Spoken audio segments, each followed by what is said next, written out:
power and His anointing. Father God, we humble ourselves before you. We are zero without you. We are nothing without you. We need your touch today. We need your presence. We need your words, oh God. We ask you to bless us and to guide us, to be with us from the start up to the end of this service.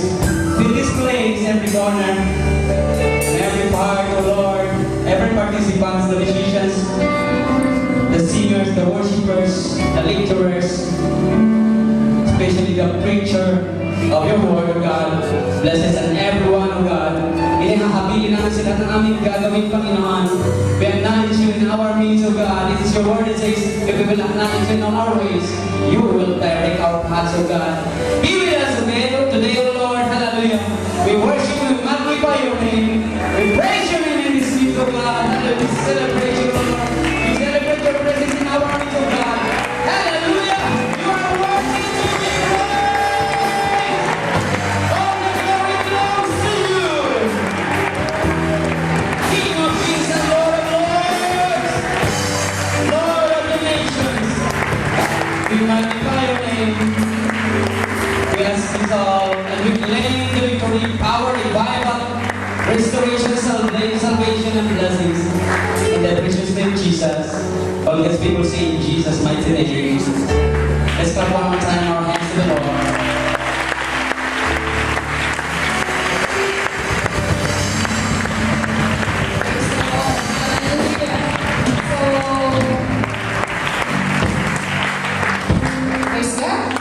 Makaupo muna mga kapatid at by this time, nais ko tawagan ang Cordero Family para po magkaroon ng awit sa ating pagkakuha. So, sino po ay trio? Praise God, hallelujah. Palakpakan natin ang ating Panginoon mga kapatid. God is good! All the time! God is good. Praise the Lord. Hallelujah. So, napakasarap makinig ng mga awiting pangalangit mga kapatid.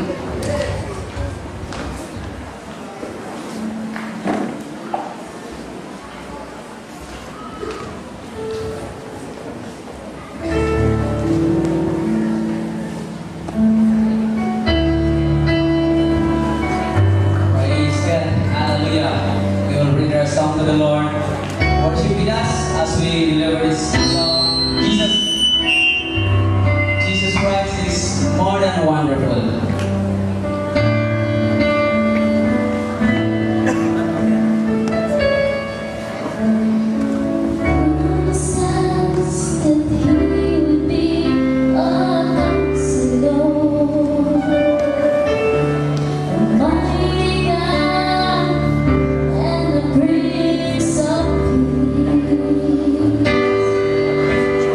Promises that he would be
Praise the Lord. Isa pa po natin para ang ating Panginoon.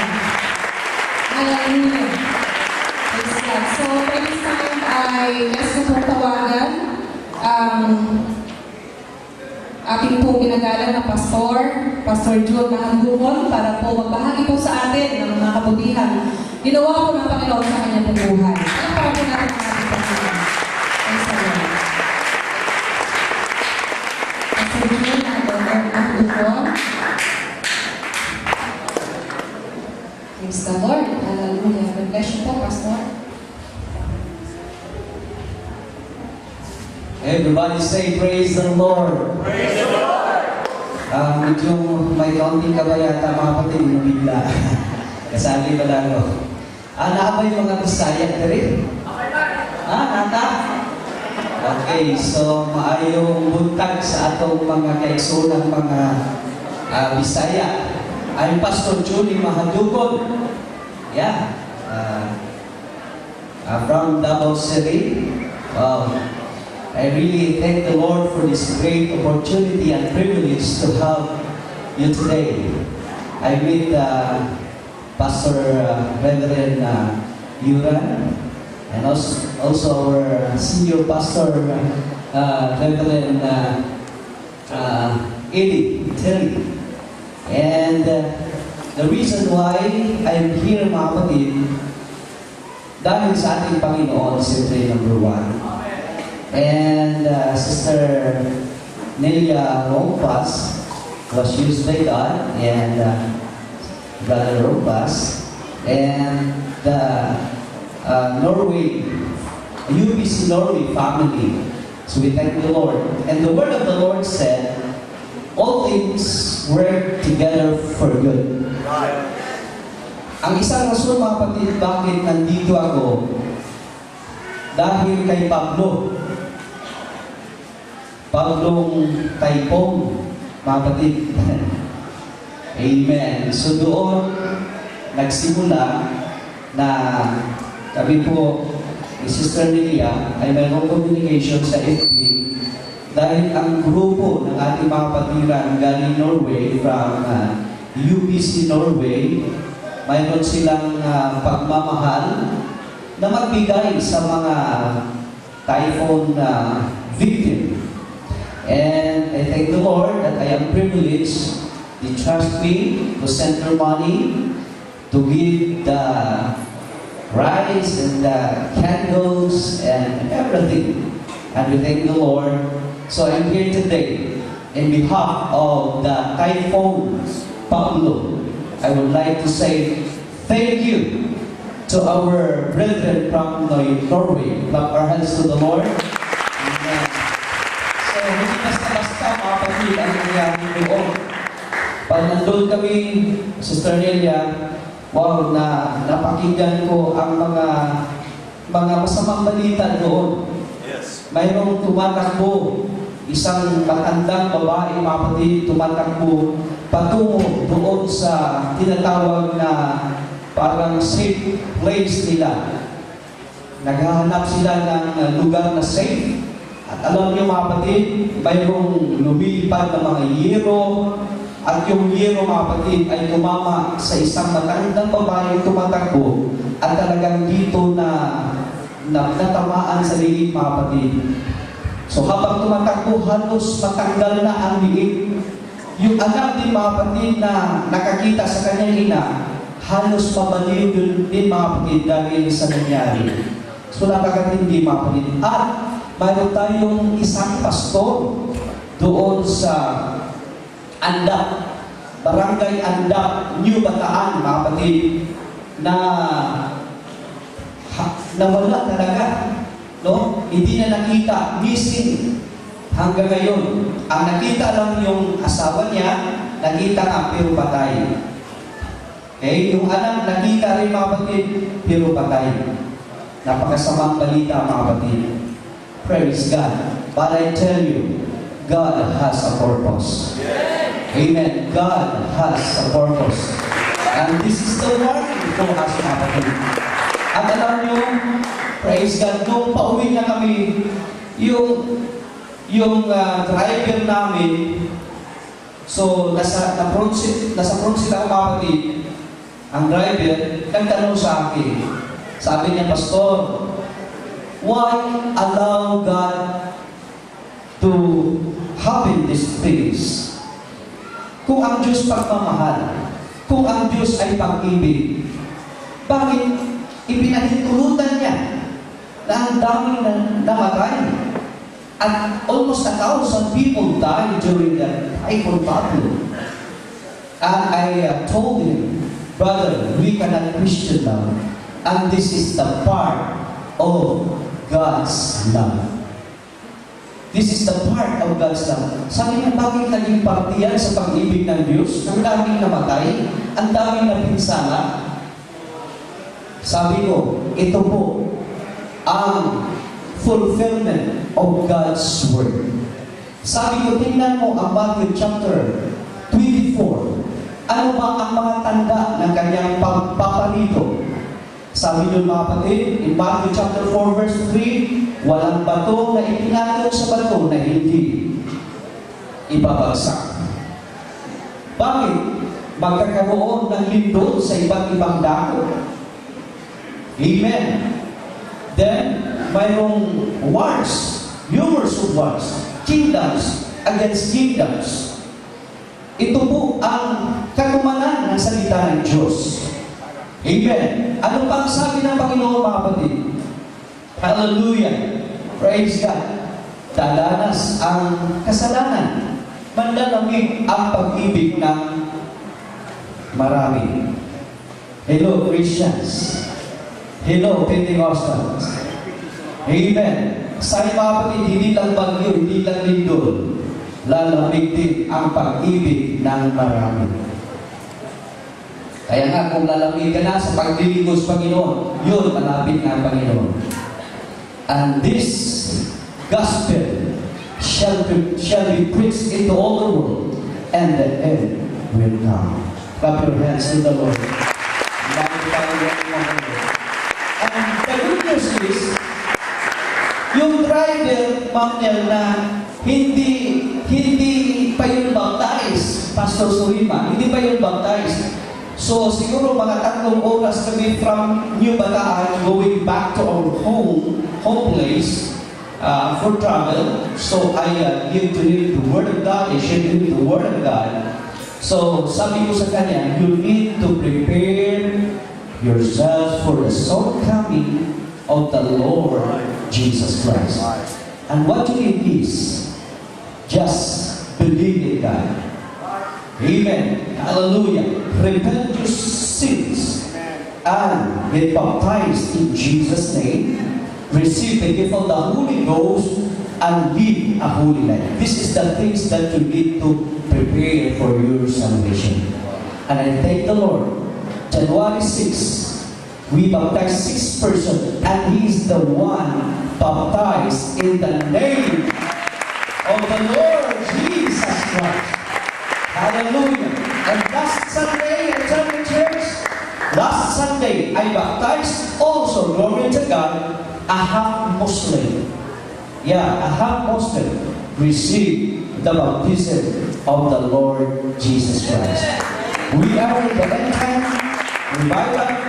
We are in the end time harvest property. So just prepare yourselves for the Lord coming. Clap your hands to the Lord. So, wow.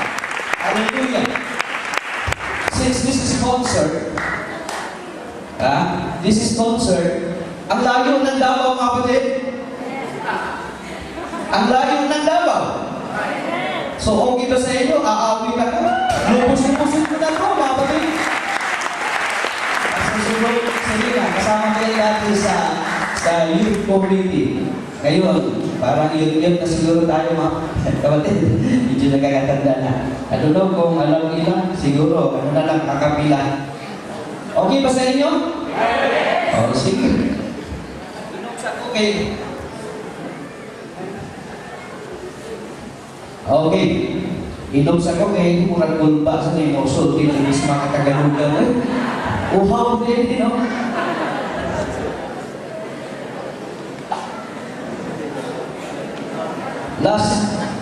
January, last Friday of January, amen, we have our overnight prayer meeting in our church in Manila. And we thank the Lord, we have more or less 200 people in our church.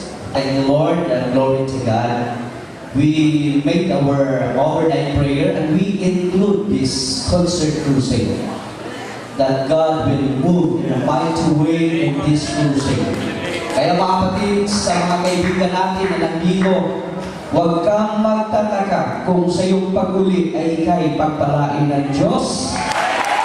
Huwag kang magtataka kung bakit ikay, amen, hallelujah, liligtasin ng Panginoon, pagpalain, amen, mamahalin ng Diyos, bigyan ka ng kalakasan dahil ito po ang ating dalangin sa Panginoon. Amen. It's time to claim the promise and the healing touch of God today. If you believe the promises of God, amen, that's for you. Clap your hands to the Lord and say thank you, Jesus. Amen. Now the old song says, now the end is here. Now the end is near. Everybody must prepare. Now the end is near for everything. Jesus is coming to get all his saints. Now is the time to prepare. So now is the time. Now is the day. Now is the time to prepare. Sun and moon will be darkened, stars will fall, earthquake and water turn to blood. So now is the time. Now is the day. Now is the time to prepare. Hallelujah, hallelujah. Prepare to meet thy God. Jesus said, let not your heart be troubled. You believe in God, believe also in me. In my Father's house are so many mansions. If we're not so, I would have told you, I go and prepare a place for you. When I go and prepare a place for you, I will come again. Do you believe that? The word of the Lord said, I will come again and receive you unto myself. For where I am, there ye may be also. If you believe that Jesus is coming soon, clap your hands to the Lord Jesus Christ. Before I end, I would like to say thank you so much to our